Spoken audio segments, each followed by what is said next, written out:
안녕하십니까, 노선호입니다. 11월 9일 화요일 저녁입니다. 어제부터 계속 비가 내립니다. 주식시장도 뭔가 갈 듯 안 갈 듯 그런 모습이 어제부터 나타나고 있습니다. 다행스럽다고 볼 수 있다면은 시장이 좀 추가적인 하락은 제한되고 있다, 그렇게 말씀드릴 수가 있겠고, 아쉬운 점이라면은 미국 시장은 연일 신고가를 보여주고 있는데 국내 주시장은 계속 오전장에 뭔가 가려는 모습을 보이다가도 오늘도 윗꼬리를 좀 많이 다는 모습이 아쉬웠다, 이렇게 분석을 해볼 수가 있겠습니다. 오늘 새벽 마감된 미국 시장 또 상승을 했어요. 나스닥 지수 0.07%, 소폭이나마 계속 상승을 하면서 신고가를 내고 있고, 다우지수 0.29% 상승을 하고 있습니다. S&P 500 지수도 0.09% 상승을 하면서 전반적으로 봤을 때 좀 탄력은 많이 둔화가 되었습니다.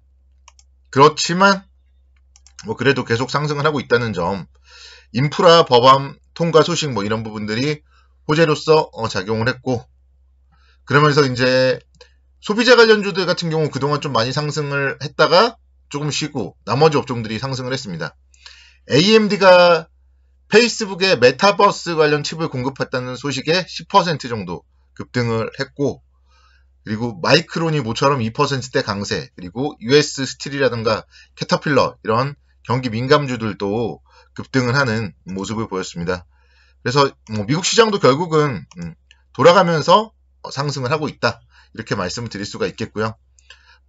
필라델피아 반도체 지수도 계속적으로 사상 최고치를 기록을 하고 있습니다.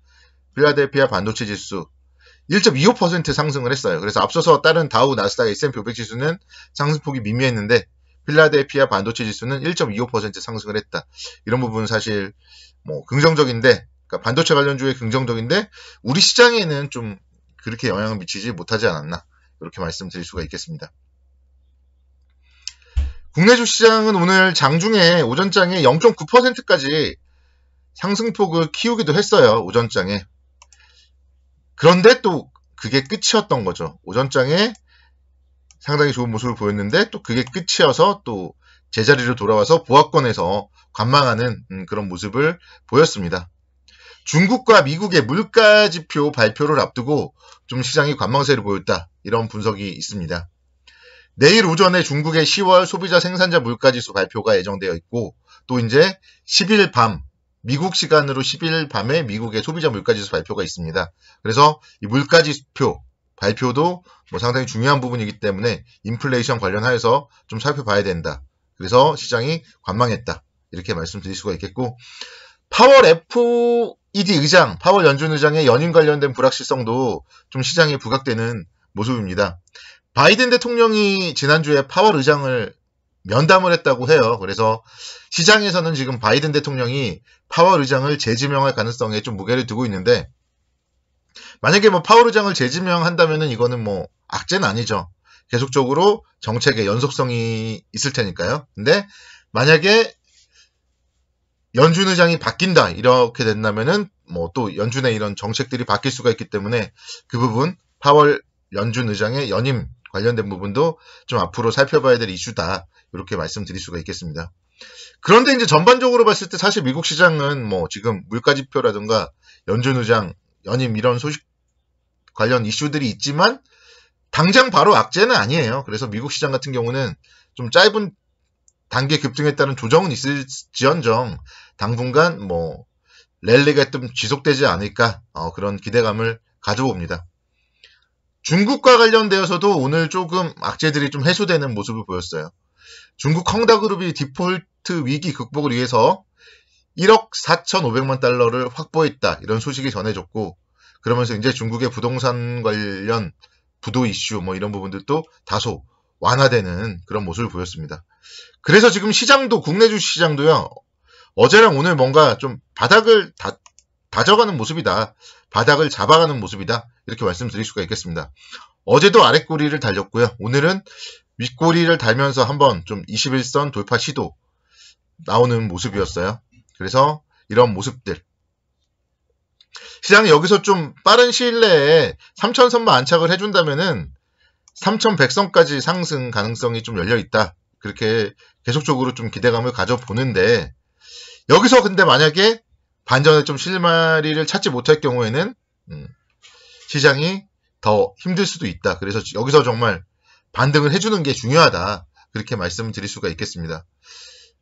국내 코로나19 신규 확진자 수 계속적으로 좀 주목돼요. 위드 코로나가 연속적으로 돼야지만이 경기가 살아날 테니까요. 그래서 코로나 확진자 수도 계속 주목해보면서 각 개인의 위생들 철저하면서 좀 소비 활동 열심히 좀 하셨으면 좋겠다. 이렇게 말씀드리도록 하겠고요. 오늘 보시면은 2차 전지 관련주들이 오늘도 시장을 주도했어요.